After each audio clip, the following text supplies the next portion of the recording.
Okay, so another striking video. This time we're going to go into tool usage, right? So we're going to use striking in terms of punching as a vehicle to explore tool usage at a very fundamental level, and then from there, I'll talk about what the underwater breathing does in terms of like how is it a tool, and what you can do with that tool. And I think it's the most useful tool anybody's ever invented, right?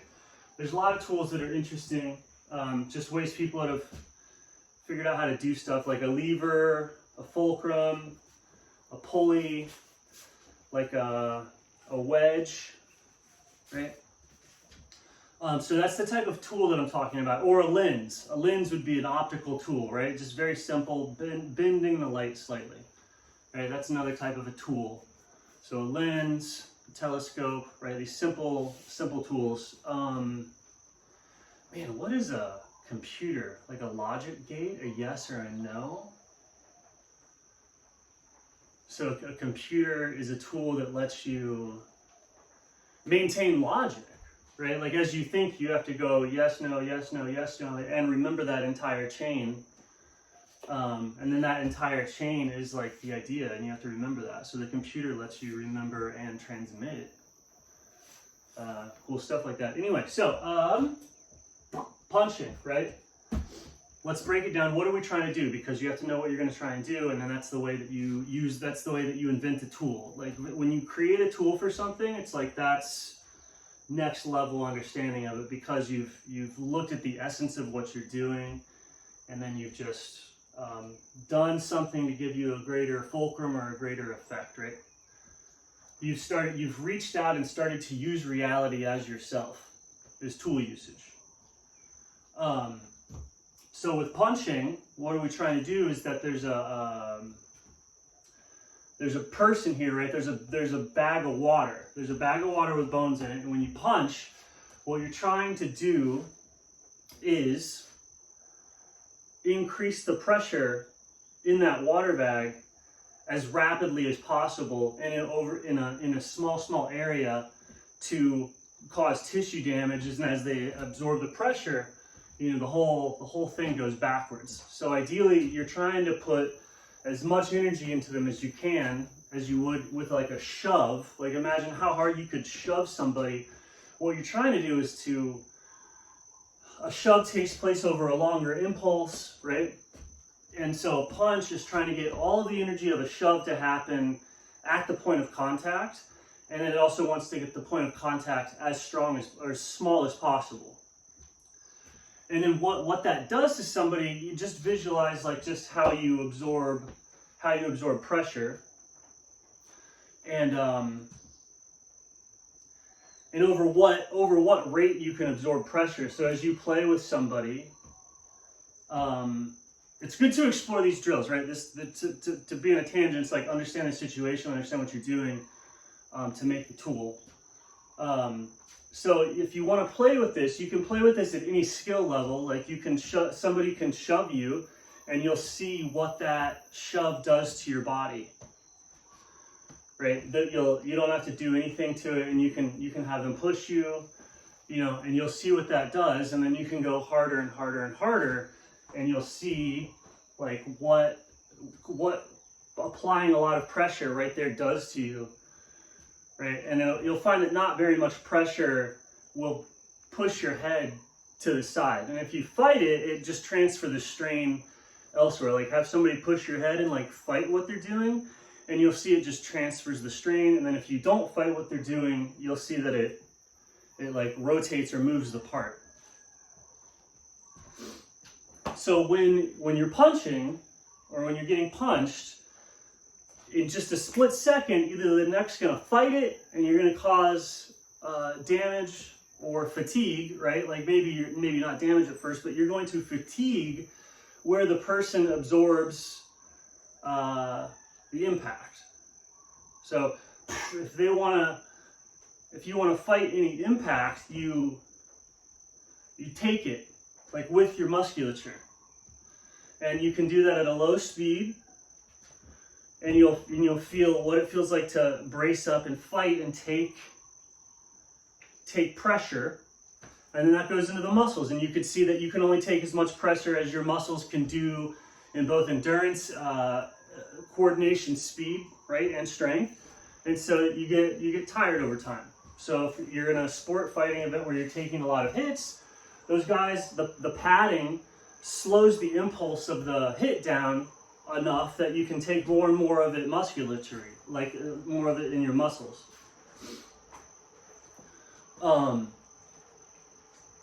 Once the muscles get too tired though and you fight, that's when something's going to start breaking. Or option 2 is going to happen, you're going to go with it. So if you get hit and the hit's under a sharp enough impulse with enough pressure, it's going to spin the head that way real quick. And so just imagine what it would feel like to have your head just turned like sideways super fast. And then that's gonna tend to, you don't want to feel that, and so you black out.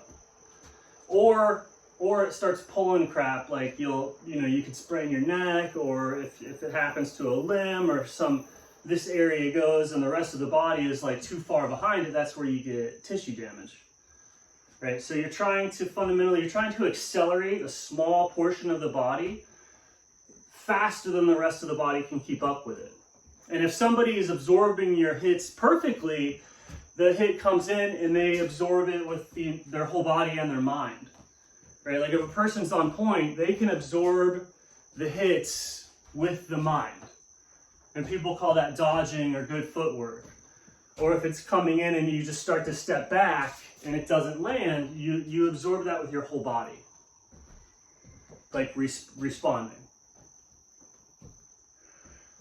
So this process can go from, you can play with it at the shove level, you can play with it at the mental level of like, just dodge the other person's intent, right? So my intent's gonna be wherever I'm pointing, 2 feet in front of it, and you can play, dodge the slow motion punches. Or scale it up more and more and more until you get to the point where you're actually,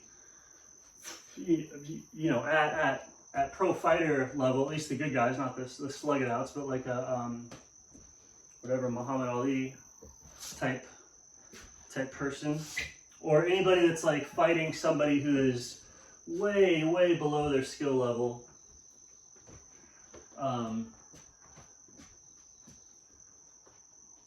You're really absorbing. You're absorbing almost all the punches with your whole body. And then that skill can just scale, right?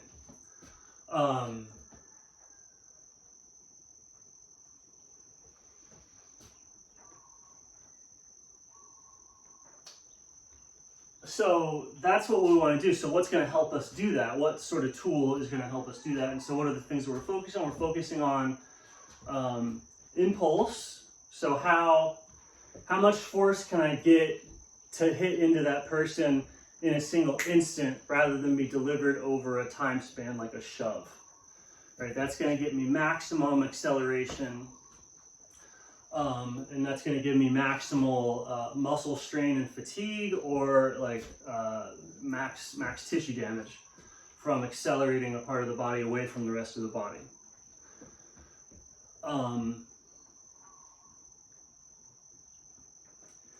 So what we were doing yesterday of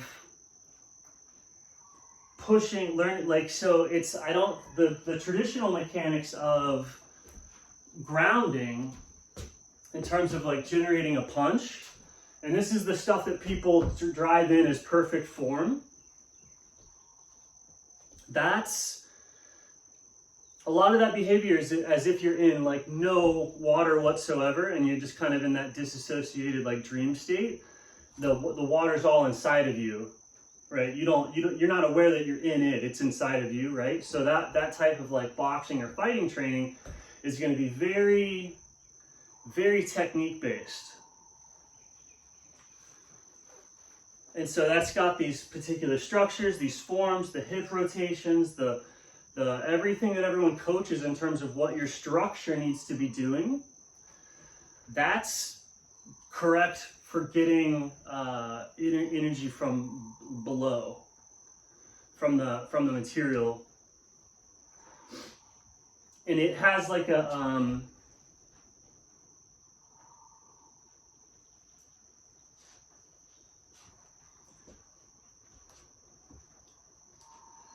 it's just heavy. It's powerful. So if you're hitting from the ground, right, the way that everybody coaches that stuff, it's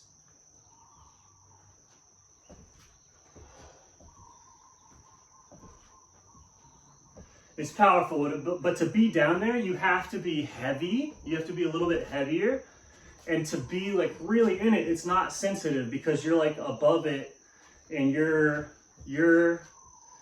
grounding energy is kind of like at the floor and then here. So there's not a lot of communication, and to go into sensitivity, like to go into Tai Chi, to go into this other types of power, it's as if you're up in the water. Like, so feel how much energy and power that would have if you pictured yourself as a wave and you're up, right? You have this whole rolling force behind you of the ground.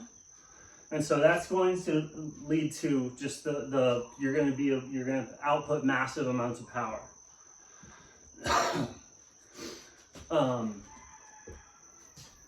Because no matter which direction you decide to move, you're moving the ground of being itself. So the most somebody can do is like challenge you.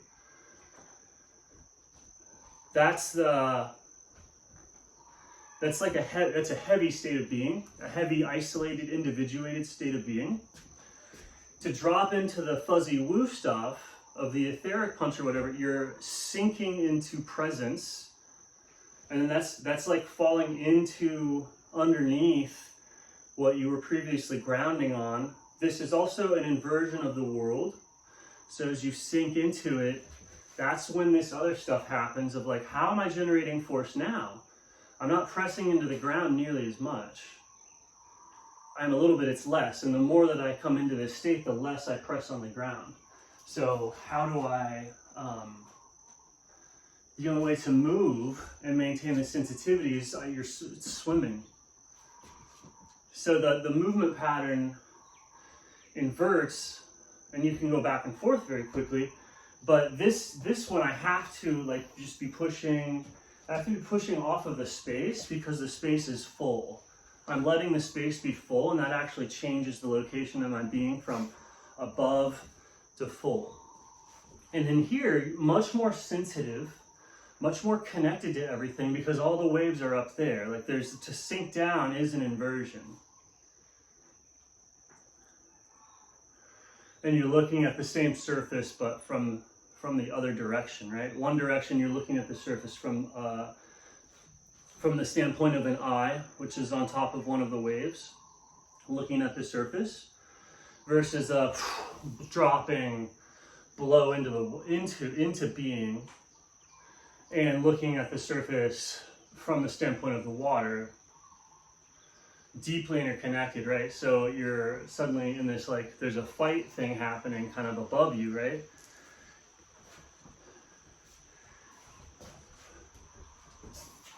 And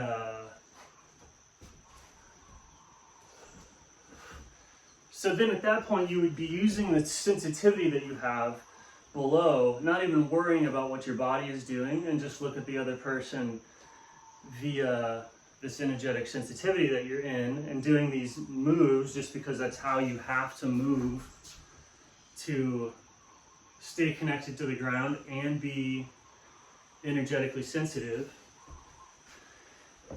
And you can see how just any sort of thing would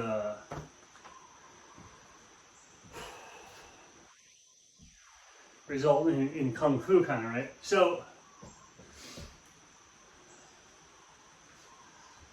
and then in here, like, punching is interesting, right? It would only be a game. It could only ever be a game. And that's why this stuff, people go, it doesn't work for fighting, right? People go, oh, Tai Chi doesn't work for fighting, or like, and it's like, that's correct. This stuff does not work for fighting. If you understand it, are you going to be a pretty good fighter? You're not going to be a wuss. Definitely.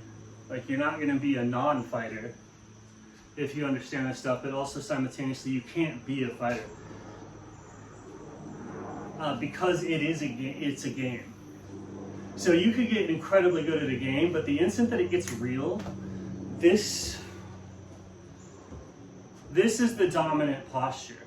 Like the posture of strength is the dominant posture. So it's on top and it rules things. So if something underneath is making enough noise to be noticed or to engage in a fight with a surface creature, right? So you can drop under and you're in that, you know, sort of Tai Chi state. If you were to pick a fight with somebody of the surface world, right, like